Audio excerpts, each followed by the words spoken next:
Thank you very much. I think I speak for many of us today that this is really exciting. Maybe borderline exciting, maybe a little bit anxiety after 1 or 2 years of being indoors, not meeting people personally. So I've heard it a few times before. I share that feeling. So that's straight off the bat. My name is Philipp Rosenthal, and in my presentation today, I want to give you an introduction what Schneider does and maybe what Schneider doesn't, as you just mentioned. We don't do elevators. There's this video around. So we don't do elevators. Really, we don't. But what we do and what we are quite proud of is we do sustainability. Not since yesterday, since actually 15 years. It's very coupled with my own story because I kind of decided this journey 17 years ago. I had a stomach feeling that sustainability would become a big thing.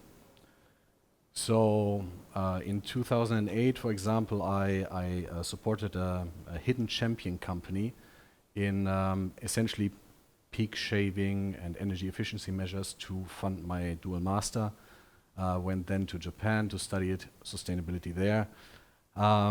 In, I think, 2011, I co-wrote the first zero-emission strategy for a Mediterranean island, long before this zero-emission strategies maybe appeared for most of us, not all of us, but maybe for most of us. For me, it was always a stomach feeling, and I think somebody just mentioned it before. It makes sense when you look backwards, when you connect all these dots. For me, it makes sense now. Back then, to be honest with you, most of the time, I just followed my gut feeling. So, Schneider, for me, well, I'm now 1 year with Schneider. It's not a long time. But I really found a home because they also have 15 years of experience in this. That's an easy one. But also they really believe in this. And well, I have 15 years of consulting experience, so I've seen my fair share of companies that maybe are not so ambitious, or maybe they are using more beautiful words that may not describe exactly what they do. So, as a logical result maybe of Schneider's 15 years sustainability journey and continuously engineering, continuously tinkering, trying something, failing, re-engineering, doing it better. Beginning of this year, we were actually named the most sustainable company in the world. Now, that was like a big wow. I can tell you, we were on a phone call, and when the news broke, and afterwards the phone didn't stop ringing. It was really crazy. Now, obviously, it's coupled. Natural disasters, a lot of public awareness on this topic nowadays. And then, of course, this award, and suddenly the phones really didn't stop ringing. But for us, the realization came maybe a week later. Actually, like, this is just the start. It's like in sports, you just won a prize, you have to go back to work straight off the bat, straight again, like you can't stop. And we had the same, basically the same realization that this is not enough. We know that by everything that has been pledged right now, we need to increase that by 3 to 5 times. Well, we need to realize this, and we need to increase it by 3 to 5 times to actually have a chance to meet the 1.5 degree scenario. Obviously, this is a multifaceted approach. We need bright ideas of startup companies that can do this. But also, we need scale and speed, and very fast. So we asked ourselves the question, what can we do to, like just after winning this prize, what can we do to actually improve that? And, well, this brings me to the first part of my presentation, the one that is focused on our own operations. We came basically to the conclusion that we need to update our strategy. I mean, in a PDCA cycle, you continuously do that, clearly. But we thought, okay, we really have to do a little bit more. Of course, there were other factors. I mean, the floodings in Germany, in the world, but also the financial sectors, big announcement that they are going to move money in a never-before-seen scale and magnitude to climate protection, but also social aspirations, you know, that are gaining rightfully momentum. We knew we had to do more, and we came up with 6 big principles, and I know I've worked in strategy development before. These are big targets. But let me just maybe take 1 or 2, because I want to explain to you what we actually do under each of these pledges. The climate positive world, acting for a climate positive world by continuously investing in and developing innovative solutions that deliver immediate and lasting decarbonization in line with our carbon pledge. Now, this is a mouthful. What we do, we take 5% of our annual revenues and we put it into that. We do it, okay? I mean, you see all the other ones, they are obviously balanced, but since today we are talking about decarbonization, I will not bore you with that at this point, but we can later on definitely discuss those in the roundtable discussions. We came up with the breakdown to deliver concrete, smart targets that then they are cascaded through the entire organization. And yes, our salaries depend on the success of those, because that really, and somebody else said it, that really moves the needle. If you can do one thing tomorrow, change the incentive scheme for the top management. Maybe some things to highlight. I mean, obviously we want to decarbonize ourselves, help our suppliers, but how? Okay? Somebody else said it before. If you have a plan, and the more detailed it is, the more credible it is, and the more people believe that you can do it. External ones and internal ones. Okay? So that's our plan. We took a 2019 carbon footprint as our baseline, so not some long time, 1990 ago, but it's 2019, so fairly recent. Okay? We assessed our different scopes, and then we came up with what can we actually do. So we went, using our digital tools, I will come to that in a minute, we went plant by plant. We checked energy efficiency. We have a remote assessment, because 2019, you may have heard, there was this thing, nobody could travel. So we pivoted. We have a remote assessment to understand what is going on in the plants. Obviously, it's based on energy management systems, it's based on our experience in the business, it's informed by the local plant, etc. But it's remote and it's fast. So we did that. We assessed renewable energy options globally for all of our sites. Again, that's something you can do remotely. You really don't have to travel for that. And we came up with a plan that by 2025, we will have carbon neutral operations with CO2 offsets, because in some locations it's a little bit tricky. And by 2030, we will be net zero for our own operations. But we know, and I mean, I think it was Coca-Cola or somebody else, we know that our scope 1 and 2 emissions, in contrast to the scope 3 emissions, they're small. It's like every big company, 90% happens somewhere else. But we don't stop there. So we have our supplier decarbonization program, where we work with 1,000 of our most strategic suppliers, helping them to reduce 50% of carbon emissions in their scope 1 and 2. And that's by 2030. I need to be sure that I don't say anything wrong. That by 2030. Of course, we have green materials. We use the 5% to create innovation for lower induced carbon emissions to achieve a 35% end-to-end decarbonization by 2030. By 2040, this end-to-end carbon neutral value chain, still with some offsets, because there is complexity in this, and we need to account for that. And by 2050, no more offsets. And this is it's a clear message to our suppliers, it's a clear message to the market, and it's a clear message that has been resonated and welcomed by many, and obviously has supported also us in winning this prize, or the way, guided the way towards it. Again, nice strategy. What do we do concrete today? Well, I mentioned the 1,000 suppliers. That's actually a lot of work. If you try to do that with Excel sheets, good night. Like, it's not going to work. So we have our own tool. I'll come to that in a second, which we developed over more than a decade. Started small and expanded it, made it work for us, and then make it available for others as well. We changed our energy procurement. We increased it from, 2% to 80%, but only in 3 years. So it is possible, okay? In Germany right now, it's 100% renewables.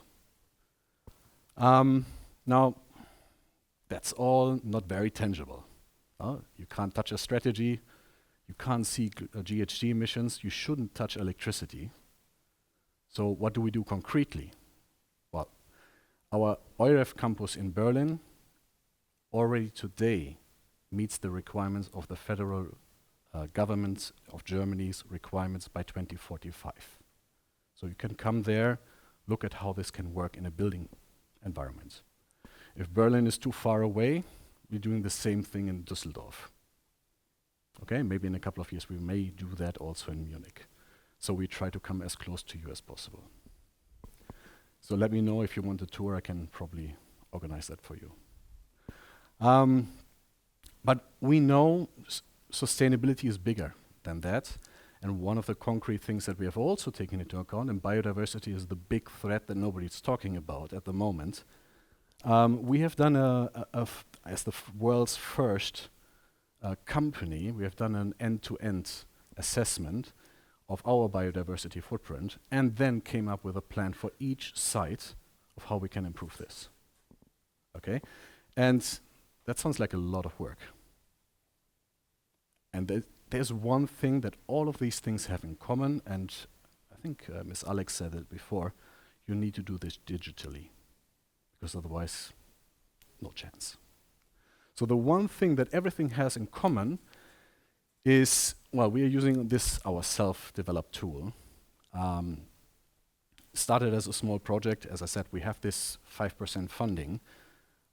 So we have the space to create something. And, well, we developed this a couple of years ago, and it grew. We made it work for us as a global company. But now, well, we are using it to tackle a global, simultaneous rollout of several sustainability transformation work streams. All, well, accumulated in this tool. So essentially, our CEO, Jean-Pascal Tricoire, can go on an iPad and check all the details. And it goes, well, it's not only nice charts, but if you have the right equipment, you can go down to the factory, down to the department, down to the significant energy users, and check how they are performing. And then obviously that comes with preventive maintenance and all these other buzzwords that are flying around. Because if a machine uses more electricity, you know something is maybe not right. Maybe you should check. The good news is this is available. No? I can organize a demonstration for you. Now, so far we have talked about, and let me check the time, we have talked about the left side. Okay, and this is what we try to do. We try to lead by example. But there's also the other side, and that really makes Schneider special for me. As I said, I have 15 years of consulting experience, and as a consultant, maybe, I don't know, I moved in 2012 to the Middle East, because sustainability in the corporate world in Europe was really not a topic. So I went to the Middle East because they were facing these questions already. So back then, I was faced with the question, do you do it yourself? And well, not really. So for me, Schneider is different now because we try to also be the helping hand of our clients, of our customers, to support them do basically what we do, but their own way. Okay? So we try to enable the solution for our customers, and we are doing this, well, this small little tool that I told you already today manages 128 million tons of carbon emissions every year. We have advised 10 gigawatts of PPAs. Now, we don't have PPAs ourselves. We're a broker. So we go and we help clients to find the right product. For this, we have created you may call it like a LinkedIn equivalent called the Neo Network, where companies, the developers that offer renewable energy products, and those companies that would like to procure, they can meet, they can discuss. And for the companies that are interested, it's free of charge. Okay, again, if you're interested, let me know. I can connect you. But also, this this platform here already today has 750,000 devices connected to it. So we're talking about smart metering. We're talking about better controlling the consumption that you have. Okay, and thereby, you can make an impact. Well, let me move out of the way. Now, you need workforce for this. So this entire arm, we have 2,100 people. And this is equivalent to the size of some major management consultancies operating in the sustainability field. So we are not small in this. We are doing this day in, day out for ourselves, and then we can help others too. Again, now there comes a busy slide. I don't want to bore you with all the details, but basically we come from a pragmatic, data-driven approach. Either you give us the data and we analyze it together with you, or we help you source the data in case you don't have data. But you should base your decisions on data. Second, we help you to create forward-looking commitments, targets. The Science Based Targets Initiative is great. Somebody else said it's a gold standard initiative. It's great, but it doesn't tell you how to get there. It only tells you what you must do. So we try, through the data, the good data, try to identify not only what you have to do, but also how to get there. Same as we did it for us by looking in every plant, remotely, fast. Okay? And then the work doesn't stop there. We can help you with the scope 3 emissions and with the with your own operations, essentially. And if money is a problem, we can even help you finance it. So that means you can just, as a business owner, you can just sit back and we do this as a service for you. We've done this before. We have, for example, Blackstone, investment company, not to be confused with BlackRock. They have contacted us for us to look through all their energy invoices, and they have many. And you would be surprised how many invoices are invoiced wrongly.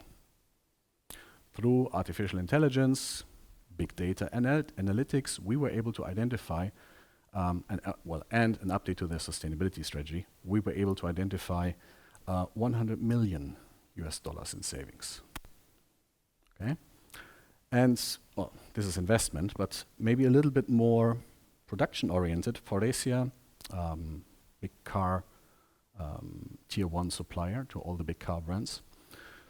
They chose us as a strategic partner to decarbonize them, basically as a service, no? But we did a sprint. In 3 months, we checked their plants. We did the renewable energy assessments, found the best options for them, decided in a workshop what's the way forward, and then we started implementing. Okay?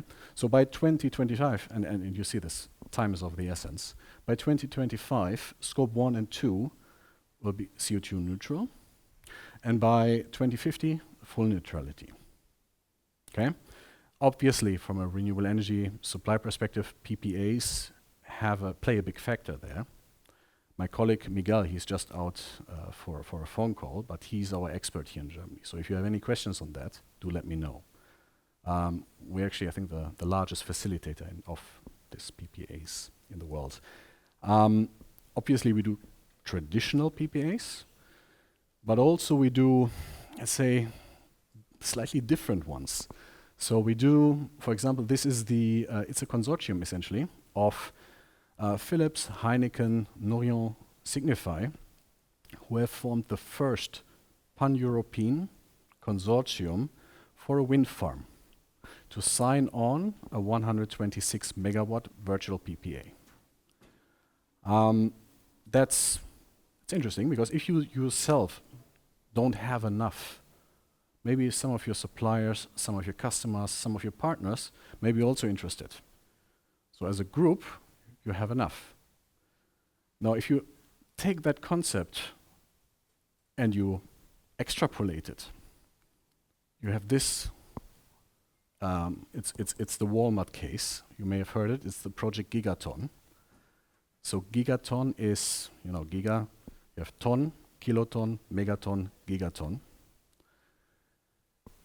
Project Gigaton, we are essentially supporting the developing and the execution of an aggregated PPA. So Walmart supplier, they are all medium-sized to small. They don't have enough to sign a PPA. But together, they have, and there are many suppliers to Walmart. So what we did, we analyzed them according to a few criteria. We clustered them, we educated them, and then we found financial renewable energy products that fit their risk and cost structure. And now they are being executed as small consortiums. In total, by 2030, we're speaking about 1 gigaton of carbon, avoided carbon emissions.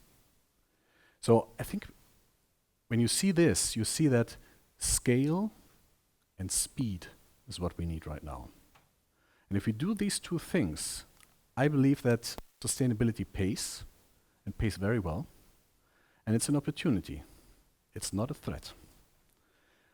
And more so, in order to save 3 to 5 times the emissions coming from businesses by 2030, we don't have to wait for some super innovative technology that some of the politicians are talking about right now. The technology is already there, okay? We have the digital tools that allow us to bring clarity to global businesses, like slicing the elephant, as they say, right? We have the technology with renewable energies, energy efficiency, but also, and that is something that I think it hasn't been mentioned today, if you look at the EU taxonomy, I know it's not very clear yet what they're going to do, but if you look at the EU taxonomy, the TCFD, and the shareholder letter of Larry Fink from BlackRock, you know money will come, okay? So all of that, well, kind of brings me to a point like, what we need is partnerships. We need people coming together, looking each other in the eye and say, yes, let's do it, and let's do it together. Thank you very much.